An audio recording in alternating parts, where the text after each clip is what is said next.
وأقم الصلاة طرفي النهار وزلفا من الليل إن الحسنات يذهبن السيئات ذلك ذكرى للذاكرين صدق الله المولانا العظيم وصدق رسوله الكريم ونحن على ذلك من الشاهدين والشاكرين والحمد لله رب العالمين الحمد لله ثم الحمد لله আল্লাহ রাব্বুল আলামিনের দরবারে লাখো কোটি শুকর যে আল্লাহ পাক আপনি আমাকে অনেক অনেক শান্তিতে রেখেছেন, অনেক অনেক পরীক্ষা থেকে আল্লাহ পাক আপনি আমাদেরকে নিরাপদ রেখেছেন। রাব্বুল আলামিন জাতিকে বিভিন্নভাবে পরীক্ষা নিয়ে থাকেন। আল্লাহ পাকের শুকরিয়া যে আমাদেরকে কোনো পরীক্ষার সম্মুখীন হতে হয় না। রাব্বুল আলামিন এত সুযোগ দেওয়ার পরেও আমাদের দুর্ভাগ্য হলো যে আমরা আল্লাহ রাব্বুল আলামিনের সেই সুযোগ গ্রহণ করে সেই সুযোগকে কাজে লাগাই না। সেই সুযোগ পেয়ে আমরা আমাদের রবকে শুকরিয়া জ্ঞাপন করি না, হামদ সানা জানাই না। আল্লাহ রাব্বুল আলামিনের শুকরিয়া আদায় করলে আপনি আমার ক্ষতি তো নাই বরং লাভ। রাব্বুল আলামিন আপনি আমাকে যেই সুবিধাগুলো দিয়েছেন যদি শুকরিয়া আদায় করা হয় এই সুবিধাগুলো আরও বাড়িয়ে দেবেন। আজকে দেশের চতুর্দিকে তাকিয়ে দেখেন মানুষ কত প্রকারের মুসিবতের সম্মুখীন হচ্ছেন। প্রত্যেকটা প্রকারে এক একটা পরীক্ষা, কঠিন থেকে কঠিন পরীক্ষা। ভূমিকম্প আলহামদুলিল্লাহ আমরা ভূমিকম্পের সম্মুখীন হই না। ঘূর্ণিঝড় গ্রামকে গ্রাম গুড়িয়ে ফেলে। আল্লাহ পাকের কত বড় দয়া, আমরা এই অঞ্চল ঘূর্ণিঝড়ের সম্মুখীন হই না। দাবানল দেখা যায় এসে হাজার হাজার মাইল জ্বালিয়ে দেয়, আগুন লেগে গেছে। হাজার হাজার মাইল বাড়ি ঘর জঙ্গল গাছপালা এমনিতেই পুড়ে যাচ্ছে। আল্লাহ পাকের বড় দয়া যে আমাদেরকে আল্লাহ পাক এই ধরনের পরীক্ষায় ফেলেন না। বন্যায় ক্ষতিগ্রস্ত পানিতে মানুষ কি পরিমাণ মুসিবতে পড়ে আমরা বিভিন্ন এলাকার খবর পাই। আল্লাহ পাক আপনি আমাকে সেই পরীক্ষাগুলো দিচ্ছেন না। বিনা পরীক্ষায় আল্লাহ পাক আপনি আমাদেরকে কামিয়াব করতেছেন, দুনিয়াতে বসবাসের সুযোগ দিয়েছেন। শুকরিয়া আদায় করা দরকার, বলি আলহামদুলিল্লাহ। যারা মুসিবতে পড়েন তারা বুঝতে পারেন সেই মুসিবতের সময়গুলো, সেই মুসিবতের কালগুলো অতিবাহিত করা কত কঠিন। সেই মুসিবতটা কি পরিমাণ কষ্টের তারাই বুঝতে পারে। কবি যে বলেছেন এইভাবে যে কি যাতনা বিষে বুঝিবে সে কিসে, কবু আসি বিষে দংশিনী যাকে নাকি যারে নাকি সর্প দংশন করে নাই সে সেই সাপের ব্যথার কথা বুঝতে পারবে না। তবে আমাদের এই কথা বুঝে নেওয়া উচিত নয় যে সাপে দংশন করুক তারপরে বুঝি। বরং বুদ্ধিমানের কাজ হলো দংশন করার আগেই সেই ব্যথা, সেই যন্ত্রণাটা অনুধাবনে এনে, অনুশোচনায় এনে নিজেকে এমনভাবে বুঝানো যে হ্যাঁ ইহার ব্যথা যন্ত্রণা অনেক বেশি। অসুস্থতা, আপনার একটা নুক উঠে গিয়েছে, সেই নুকের ব্যথা কি পরিমাণ। যে নাকি বোকা সেই এই কথা বুঝে, এই কথা বলে যে হুঁচটকে আমার নুক উল্টিলে পরে বুঝবো, এর আগে বোঝার দরকার নাই। দাঁতের ব্যথা কি পরিমাণ, যার ব্যথা হয়েছে সেই বুঝে যে এর ব্যথা কি পরিমাণ। ডাক্তার বলে দাঁতের যত্ন নিতে, বলে যে ঘুমানোর পূর্বে, খাওয়া দাওয়া শেষে ঘুমানোর পূর্বে ব্রাশ করে শুইবে। আবার ডাক্তার বলে কি যে আরেকবার নাস্তা খেয়ে ব্রাশ করবে। আমরা দুটাই উল্টো করি। আমি তো বাসায় এক ধরনের তুফানই চালায়া দেই শোয়ার আগে ব্রাশ করানোর জন্য। এখন পর্যন্ত অভ্যাস করাইতে পারে নাই, কিন্তু আমার আলহামদুলিল্লাহ এই অভ্যাস হয়েছে। তাও হয়েছে তো ঠিক, দাঁতের ব্যথায় যন্ত্রণা ভুগতে ভুগতে পরে বুঝে আসছে যে এটা করা দরকার। তা আমি আপনাদেরকে অনুরোধ করব, সেই ব্যথা আসার আগেই নিজেকে বুঝান যে হ্যাঁ ব্যথা কি পরিমাণ, কঠিন থেকে কঠিনতম ব্যথা। তো সেই মুসিবত আসলে পরে বুঝতে হবে এমন নয়। আজকে দুনিয়ায় তাকিয়ে দেখেন, মুসলমানদের উপরে নির্যাতন, ধর্মের উপরে নির্যাতন, ইসলাম আনার উপরে নির্যাতন, মুসলমান হওয়ার কারণে নির্যাতন একের পর এক চলছেই। সেই আফগানিস্তানে 40টি বছর পর্যন্ত মুসলমান হওয়ার কারণে, ইমানের উপরে থাকার কারণে, নামাজের উপরে থাকার কারণে সেই তালেবানদের উপরে 20 বছর পর্যন্ত, হ্যাঁ না 40 বছর পর্যন্ত সেই আমেরিকার মানুষেরা স্টিম রোলার চালিয়েছে। বাড়ি ঘর, সন্তান, শিশু, নারী, কাহারও কোনো নিরাপত্তা ছিল না। পাহাড়ের গুহায় জীবনযাপন করেছে। আজকে তাকিয়ে দেখি আমরা সেই ফিলিস্তিনের দিকে, শুধু ইমানদার হওয়ার কারণে, নামাজি হওয়ার কারণে, মসজিদরা বাইতুল মুকাদ্দাস রক্ষাকারী হওয়ার কারণে সেই নির্যাতন ইহুদিদের মাধ্যমে সে আমেরিকা সেই নির্যাতন চালাচ্ছে। ইহুদিদেরকে হাতিয়ার বানিয়ে নির্যাতন চালাচ্ছে শুধুমাত্র ইমানদার হওয়ার কারণে, নামাজি হওয়ার কারণে। আজকে দুঃখের বিষয়, আমরা সেই নামাজটাকেও গুরুত্ব দেই না। এমন জায়গা আছে যেখানে কুরবানি করার কারণে হাত কেটে দেওয়া হয়। কেন কুরবানি করলো? লুকিয়ে কুরবানি করতে হয়, বছরকে বছর চলে যায়, গরুর গোশত কি জিনিস খেতে পারে না, বলে আমাদের মাকে জবাই করে ফেলেছে। গরুর জবাই করেছে, যে গরু জবাই করেছে তার গলা কেটে দিয়েছে। এরকম ঘটনা আমরা কি শুনি নাই? ইসলামের উপরে থাকার কারণে এত এত কঠিন পরীক্ষা। বলেন তো, আমরা এক কথায় বলতে গেলে মনে হয় যেন আমরা সব দিক মিলিয়ে, আমরা এই অঞ্চলবাসী, এই কিশোরগঞ্জবাসী, আমরা মায়ের পেটে আছি বলা যায়। কি বলেন, ঠিক কিনা কথা? এক কথায় বলা যায় আমরা চতুর্দিক থেকে আল্লাহ পাক আমাদেরকে নিরাপদে রেখেছেন, আমরা নিরাপদ।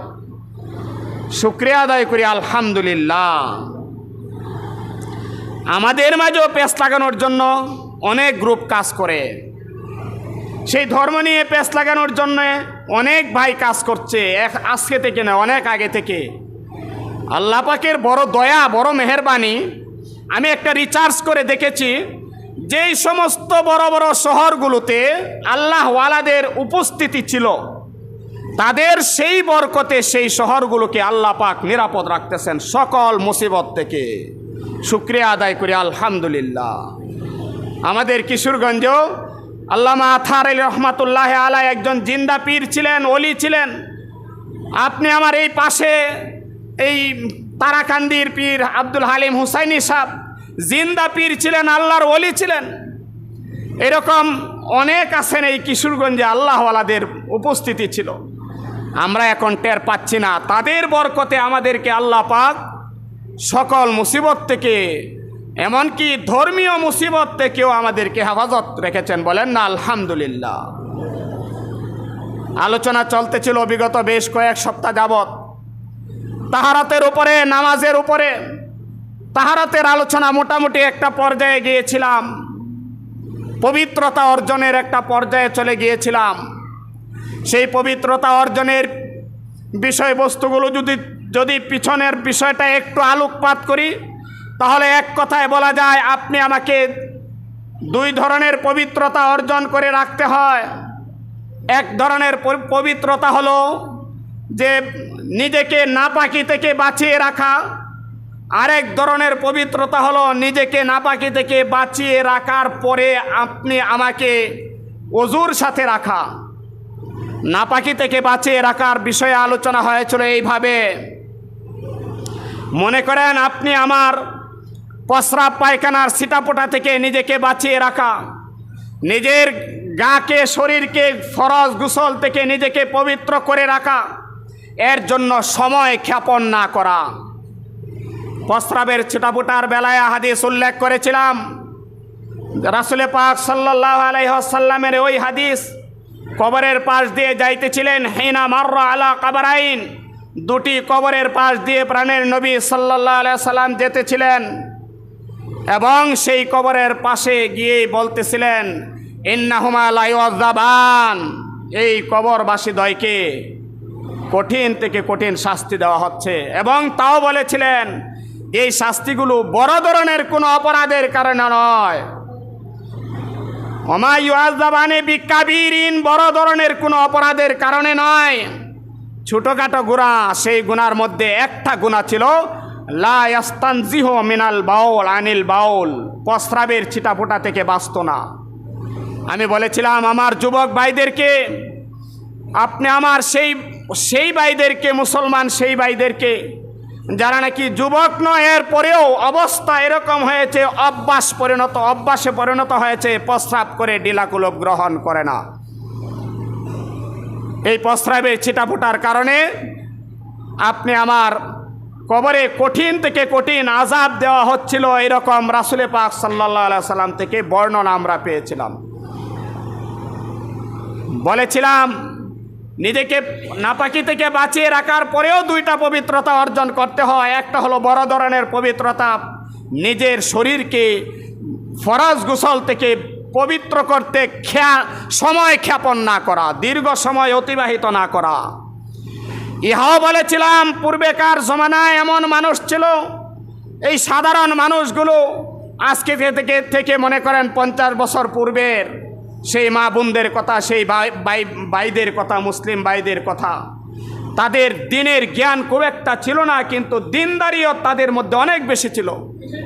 তারা সেই গোসল ফরজ নিয়ে মাটিতে পা রাখত না খালি পায়ে, যে কোনো মূল্যে জুতা এনে মোজা পরে তারপরে সেই মাটিতে পা দিয়ে গোসলে যাইত। আর মা বোনরা তো এত সতর্ক ছিল যে বুরকা তো পরতই, নিজেকে দিনদারিয়তের অবস্থা এরকম ছিল যে বুরকা তো পরতো, এরপরেও একটা ছাতা টাঙ্গিয়ে এরপরে চলতো। এই ছিল তাদের দিনদারিয়ত। আজকে আমাদের জ্ঞান হয়েছে, জ্ঞানের আলোচনা পাচ্ছি, দিনের আলোচনা পাচ্ছি, সময় এরকম গড়িয়েছে। এমন আপনাদের মসজিদ নয়, দেশের অনেক অনেক হাজারো নয় লাখো লাখো মসজিদ ছিল, কেন্দ্রীয় মসজিদগুলো ছাড়া দিনের আলোচনা হইতো না। জুমার টাইম হয়েছে, ইমাম সাহেব এসেছেন, বাস কোনো মতো খুতবা হয়েছে, নামাজ হয়েছে, শেষ। দিনের কথা শোনার মতো, দিনের পড়ার মতো পরিবেশ ছিল না। এখন আপনি আমার বুঝ হয়েছে, জ্ঞান হয়েছে, জ্ঞানের আলো পাওয়ার সুযোগ হয়েছে।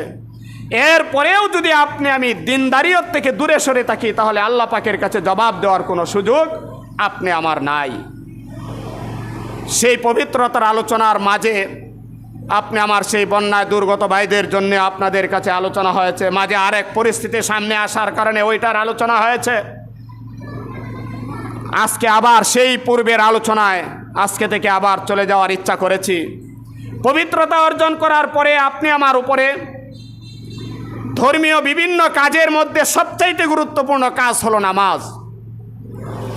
নামাজের বেলায় আমার প্রাণের নবী সাল্লাল্লাহু আলাইহি ওয়াসাল্লাম বলেছেন, তুমি মুসলমান আর তুমি কাফের, তুমি ইমানদার আর তুমি বেঈমান, ইমানওয়ালা আর বেঈমান ইমান ছাড়া। আর একটা কথা ফাঁকে বলে ফেলি, আরেকবার বলেছিলাম, প্রসঙ্গ আসলেই তো বলতেই হয়, বেঈমানের বাচ্চা বলে কাউকে গালি দেওয়া যাবে না যদি সে মুসলমানের বাপ দাদা 14 গোষ্ঠী যদি মুসলমান হয়ে থাকে। তার কর্মকাণ্ডে যদি ইমানদারিত্বের বিপরীত হয়ে, কর্মকাণ্ডের কারণে যদি ইমানদারিত্বের বিপরীতে কিছু প্রকাশও পায়, এরপরেও বেঈমানের বাচ্চা বলে গালি দেওয়া যাবে না। মুসলমান হিসাবে প্রত্যেকটা কাজের মধ্যে মুসলিম থাকতে হবে, ইসলাম থাকতে হবে। মুসলমানিত্ব থাকতে হবে। আমার শাইখ পীর ও মুর্শিদ শাইখুল হাদিস জামে এমদাদিয়া শাইখুল হাদিস আল্লামা শফিকুর রহমান জালালাবাদী সাহেব হুজুর মাদ্দাজিল্লুল আলিয়া, তিনি তো বলে থাকেন মুসলমানের নদীগুলিও মুসলমান নাম থাকবে, ব্রহ্মপুত্র নাম থাকবে না।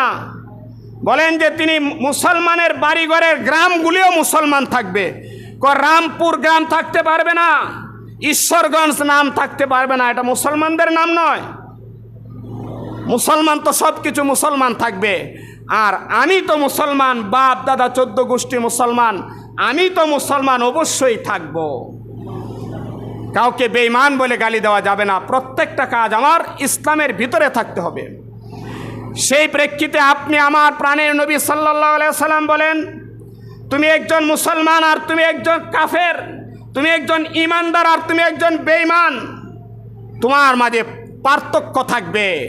সেই পার্থক্য হবে তোমার সর্বপ্রথম যেই বিষয় দিয়ে, ইহা হলো সবচেয়ে গুরুত্বপূর্ণ বিষয় হলো যে তোমার সেই মুসলমানিত্বের প্রকাশ পাওয়ার জন্যে, চেনার জন্যে তুমি তার থুঁতা দেখবে, তার দাড়ি আছে কিনা, তার দাড়ি আছে কিনা। এর দ্বারাও তুমি প্রমাণ করতে পারবে না যে সে মুসলমান আরে মুসলমান না। মুসলমানের মুখে দাড়ি নাই, এর জন্য সে মুসলমান থেকে খারেজ হয় নাই। বলে যে তুমি তাকে মুসলমান না ও মুসলমান, তুমি তার পোশাক দেখে বুঝবে ও প্যান্ট পরেছে, ও পায়জামা পাঞ্জাবি পরেছে, ও প্যান্ট পরেছে বলে সে বেঈমান মুসলমান না, এই কথা বলতে পারবে না। এর দ্বারাও তুমি মুসলমানিত্বের ফরক করতে পারতেছো না। বলো তুমি মুসলমানিত্বের ফরক করবে কি দিয়ে? বলেন যে রাসূল পাক সাল্লাল্লাহু আলাইহি সাল্লাম বলেন তুমি মুসলমানিত্বের ফরক করবে, পৃথক করবে, চিনবে। আজান হয়েছে, দুই মানুষ এক জায়গায় বসা আছে, একজন মুসলমান আর একজন অমুসলিম, তুমি কে মুসলমান কে অমুসলিম তার ফরক করবে, পোশাক দিয়ে নয়, তার মুখের দাড়ি দিয়ে নয়, তুমি তার কথা দিয়ে নয়, তুমি প্রকাশ করবে আজান হয়েছে, একজন মসজিদে চলে যাচ্ছে আর একজন বসে আছে, তুমি প্রমাণ করবে ওই ব্যক্তি মুসলমান আর সে মুসলমান থেকে খারেজ। নামাজ পড়ে নাই, আমি আর এর ব্যাখ্যা করেছি ভিন্নভাবে, আরেকবারও ব্যাখ্যা করেছি সঠিকত্বটা, ব্যাখ্যাটা আবারও বলে দেই যেহেতু কথা আসছে। সেই মুসলমান দুজনের মধ্যে একজন হিন্দু আর একজন মুসলমান, আজান হয়েছে, একজন তো মসজিদে যাবে আর একজন বসে থাকবে, কিন্তু দেখা যায় দুজনের একজনও গেল না, তাই বলে দুজনকে আপনি কাফেরও বলতে পারতেছেন না, পারবেন না। যদিও রাসূল পাক সাল্লাল্লাহু আলাইহি সাল্লাম বলেন আসসালাতু ফারিকু বাইনাল ঈমান ওয়াল কুফর, যদিও বলেছেন আও কামা ক্বালা আলাইহিস সালাতু ওয়াসসালাম, বলে যে ইহা হলো আরেক ব্যাখ্যার সাপেক্ষে যে তুমি মুসলমান হিসেবে তোমাকে মারা যাওয়ার পরে তোমাকে যে জানাজা দেব, তোমাকে কাফন চড়াবো, তোমাকে ইসলামে আরও অনেক কিছু কাজ করব, সেই ফরক করবে। ইহা দিয়ে আরও অনেক ব্যাখ্যা আছে, একটা কথা আজকে উল্লেখ করলাম। যদিও তাকে কাফের বলা যাচ্ছে না, কিন্তু আমার সেই মুসলমানিত্বের টংলি পরিচয়টা, আমার সেই মুসলমানিত্বের শক্তি, আমার সেই মুসলমানিত্বের পিউরিটি আমাকে জান্নাতে নেওয়ার মতো হবে না। আমার এই মুসলমানিত্ব এমন পর্যায়ে থাকবে যে আমাকে জান্নাতে যেতে হলে আমার কঠিন থেকে কঠিন পরিস্থিতি পার করে এরপরে জান্নাতে যেতে হবে, কারণ আমি তো নামাজ পড়ি নাই। আর এক হাদিসে প্রাণের নবী সাল্লাল্লাহু আলাইহি সাল্লাম বলেন আসসালাতু মিফতাহুল জান্নাহ, তুমি জান্নাতে যাবে মুসলমান হয়ে জন্ম নিয়ে দুনিয়াতে জীবন অতিবাহিত করে কবরবাসী হয়েছ, এখন তো তোমার দুটোর একটা ফয়সালা করবে, তুমি হয় জান্নাতের গেটে ঢুকবে নতুবা জাহান্নামের গেটে ঢুকবে। তুমি যদি জান্নাতের গেটে ঢুকতে চাও তাহলে সেই জান্নাতের গেটে ঢুকার চাবির প্রয়োজন হবে, প্রমাণের প্রয়োজন হবে। সেই চাবি তোমার হাতেই থাকতে হবে এমন নয়, তোমার পাইক পেয়াদাদের হাতে থাকবে, তোমার ফিয়নের কাছে থাকবে, তুমি অফিসার, তুমি মন্ত্রী, তুমি মিনিস্টার, তোমার হাতে চাবি থাকবে কেন? বলে এরপরেও এটা তোমার চাবি, তুমি ছাড়া সেই ব্যাংকের লকার খুলতে পারবে না, যদিও তুমি চাবি ঘুরাচ্ছ না, চাবি ঘুরায় তোমার ফিয়ন। তুমি ছাড়া সেই অফিস খুলতে পারবে না, তুমি ডিসি, যদিও তুমি চাবি ঘুরাচ্ছ না, আরেকজন তোমার ফিয়ন চাবি ঘুরায়, কিন্তু এই চাবি তোমার, এই চাবির মালিক তুমি ছাড়া খোলার অধিকার নাই, তোমাকেই থাকতে হবে উপস্থিত। বলে তোমার সেই জান্নাতে যাওয়ার জন্য সেই চাবি তোমার থাকতে হবে, যদিও সেই চাবিটা তোমার হাতে নয়, তোমার পক্ষের সেই ফেরেশতার হাতে থাকবে। তোমাকে নিয়ে যাওয়ার জন্য আল্লাহ পাক ফেরেশতা নিয়োগ করে দেবেন, তার হাতেই থাকবে, সেই গেট খুলে দেবে তোমার সম্মানার্থে। বলে এই চাবি তোমার, তুমি জান্নাতে যেতে হলে তোমার সেই চাবি লাগবে, সেই চাবি হলো নামাজ। আস-সালাতু মিফতাহুল জান্নাহ, তোমার সেই চাবি হলো নামাজ। তোমার যদি নামাজ ঠিক না থাকে তাহলে তুমি জান্নাতে যাইতে পারবে না, জান্নাতে প্রবেশাধিকার তুমি পাবে না। জান্নাতে প্রবেশ করতে হলে যেই পাওয়ারের দরকার, যেই চাবির দরকার, ইহা তোমার অর্জিত আর হলো না। এই জন্য ভাই, আস-সালাত, নামাজ, আজকে আপনি আমার সেই নামাজকে আমরা অবহেলায় উড়িয়ে দেই। রাসূল পাক সাল্লাল্লাহু আলাইহি ওয়াসাল্লাম বলেন, যেই ব্যক্তি নাকি জান্নাতি হবে সেই ব্যক্তি কখনো অন্ধকারাচ্ছন্ন হবে না, অন্ধকারে থাকবে না। রাসূল পাক বলেন, সেই অন্ধকারত্ব দূর করে নূর আনার জন্যে, আলো আনার জন্যে তোমার সেই নামাজ প্রয়োজন। আস-সালাতু নূরুন, বলা হয়েছে নামাজকে, নামাজ হলো তোমার সেই পথ দেখানোর, রাস্তা দেখানোর আলো, যে আলো দিয়ে তুমি জান্নাতের রাস্তা পাবে, জান্নাতের রাস্তায় প্রবেশ করবে। বলেন যে সেই নামাজ তো তোমাকে জান্নাতের রাস্তা দেখাবে, জান্নাতে তোমার সেই আলো হবে। বলে দুনিয়াতেও তোমার সেই নামাজ তোমার আলো হয়ে যাবে, অর্থাৎ তোমাকে জান্নাতের রাস্তায় পরিচালিত করবে। তোমার নামাজ যদি তোমার সঙ্গী হয়ে থাকে, সাথী হয়ে থাকে, তাহলে দেখবে তুমি এমন এমন রাস্তায় তোমার পা আগাবে, অগ্রসর হবে, তোমার মন এমন এমন দিকে অগ্রসর হবে, তোমার চিন্তা চেতনা এমন এমন বুদ্ধি বের করবে যা নাকি দিনদারিয়তের বুদ্ধি হয়, দিনের রাস্তা হয়, যা নাকি জান্নাতের রাস্তা হয়। আর যদি দেখা যায় নামাজ আমার না থাকে, তাহলে আমার এই দুনিয়ার জিন্দিগিটাও দিনদারিয়তের জিন্দিগির দিকে নিতে পারবে না, নেওয়ার কোনো সুযোগ থাকবে না। তুমি বল প্রয়োগ করবে ঠিক আছে, কিন্তু বদ্দিনীর জন্য বল প্রয়োগ করবে। তুমি পরিশ্রম করবে ঠিক আছে, কিন্তু বদ্দিনীর জন্য পরিশ্রম করবে। তুমি দান খয়রাত করবে, কিন্তু বদ্দিনীর জন্য দান খয়রাত করবে।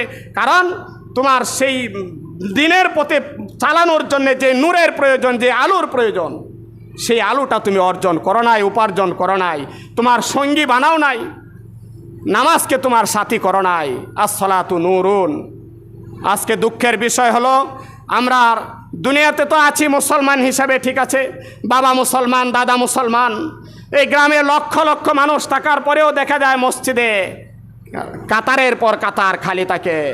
মাত্র কিছু সংখ্যক মুসলমান মসজিদে আসে, বাকিরা মসজিদে আসতেছে না, বাকিরা দিনের পথে আসতেছে না। তার একটাই মাত্র কারণ, যে তারা দিনের কাজ, দিনের পথে আসার জন্য যে আলোর প্রয়োজন, সেই আলোটা তারা অর্জন করে নাই। এর পিছনে আমরা অনেকেই দায়ী, এর পিছনে আমরা গার্জিয়ানরা দায়ী, এর পিছনে আমরা অভিভাবকরা দায়ী। রাসূল পাক সাল্লাল্লাহু আলাইহি ওয়াসাল্লাম বলেন, কুল্লুকুম রাঈন ওয়া কুল্লুকুম মাসউলুন আন রাইয়াতিহি। তোমরা প্রত্যেকেই, কেউ ছোট থেকে নিয়ে বড় পর্যন্ত প্রত্যেকেই তোমরা দায়িত্বশীল, প্রত্যেকেই দায়িত্বশীল। সেই দায়িত্বশীল যারা আছি তারা আমরা আমাদের দায়িত্ব পালন না করার কারণে আপনি আমার সেই প্রজন্ম, আপনি আমার সেই সন্তানেরা, আপনি আমার সেই পরবর্তী জাতি গুমরাহির দিকে যাচ্ছে। তারা দিনের পথে আসে না, ভালোর পথে আসে না। দুনিয়াতে সেই ভালো সন্তান জন্ম হয় না, তৈরি হয় না। জন্ম তো হয়েছে ভালো হয়ে, ইসলাম নিয়ে, মুসলমান নিয়ে, মুসলমানিত্ব নিয়ে, কিন্তু তৈরি হচ্ছে না ভালো হয়ে। এমনভাবে গড়তেছে, এমনভাবে তৈরি হয়েছে যে তাদের দ্বারা যা কিছু হচ্ছে সব বদ্দিনী। এই বদ্দিনীর পিছনে আমরাও দায়ী, কারণ আমরা তাদেরকে দিনের পথে আনার চেষ্টা তদবির করি না। গত সপ্তাহে বলেছিলাম, আপনি আমার সামনে একজন অন্যায় করছে, আপনি আমার সামনে বিভিন্ন ধরনের বেয়াদবি করছে, আমরা তাদেরকে কিছু বলি না, মনে করি এইভাবে যে বললে জানি কি বলে ফেলে। কিন্তু আমি এই কথা চিন্তা করি না যে আমার তো দায়িত্বই ইহা তাকে বলা। আমার কথা সে মানুক আর না মানুক, আমার কথা চায় সে উড়িয়ে দেওক, কিন্তু আমার দায়িত্ব তাকে বলা যে ভাই এরকম করবেন না, এটা তো আপনার জন্য উচিত নয়, আপনি কেন এই কাজটা করতেছেন। ছেলেকে বলবো, এই তুমি এই কাজটা কেন করতেছো, ভাতিজাকে বলবো তুমি এইভাবে কেন রাস্তায়, এইভাবে কেন এই সমাজের কর্মকাণ্ডগুলো তুমি চালাচ্ছ, এগুলো তো তোমার করা উচিত নয়। যদি আমি বলি, তাও বলেছিলাম, যদি আমি এই কথা বলি তাহলে আমার মান বা কমবে না, বরং আমার দাম, মান, মর্যাদা ওই ছেলের কাছেই বেড়ে যাবে। আমরা সেই দায়িত্বশীল যদি হই, আশা করি আমরা এই সমাজকে সুন্দর করতে পারবো। দিনদারিয়ত আপনি আমার মাঝে আসবে, আমরা পুরাপুরি নামাজের পরিবেশ, আপনি আমার প্রত্যেকটা সন্তানকে দিনের আলো নিজের সঙ্গী বানাবার, নামাজকে নিজের সঙ্গী বানাবার, সাথী বানাবার পরিবেশ হয়ে যাবে ইনশাআল্লাহ। আমরা আরও আলোচনা প্রতি সপ্তাহে করবো এই নামাজের আলোচনা। আমরা আজকের মতো এই নামাজের উপরে আপনাদের উপরে একটা দায়িত্ব দিয়ে গেলাম। আমরা যে সমস্ত ভাইয়েরা, যে সমস্ত ছেলেরা, যে সমস্ত ভাতিজারা, যে সমস্ত মায়েরা, যে সমস্ত মেয়েরা, যে সমস্ত বাস্তিরা নামাজ পড়ে না, আমাদের দায়িত্ব তাদেরকে বলা বোঝানো যেন তারা নামাজি হয়ে যায়। নামাজ আপনি আমার এত বড় এক হাতিয়ার, যেই হাতিয়ার আপনার দুনিয়ার সমস্ত মুসিবতকে পর্যন্ত দূর করে দেয়। আল্লাহ পাক আপনি আমাকে রাব্বুল আলামিনের এই নিয়ামতগুলো যা আমরা পাচ্ছি এর শুকরগুজার বান্দা হওয়ার, নামাজি হওয়ার তৌফিক দান করুন। ওয়া আখিরু দাওয়ানা আলহামদুলিল্লাহি রাব্বিল আলামিন। আলহামদুলিল্লাহ।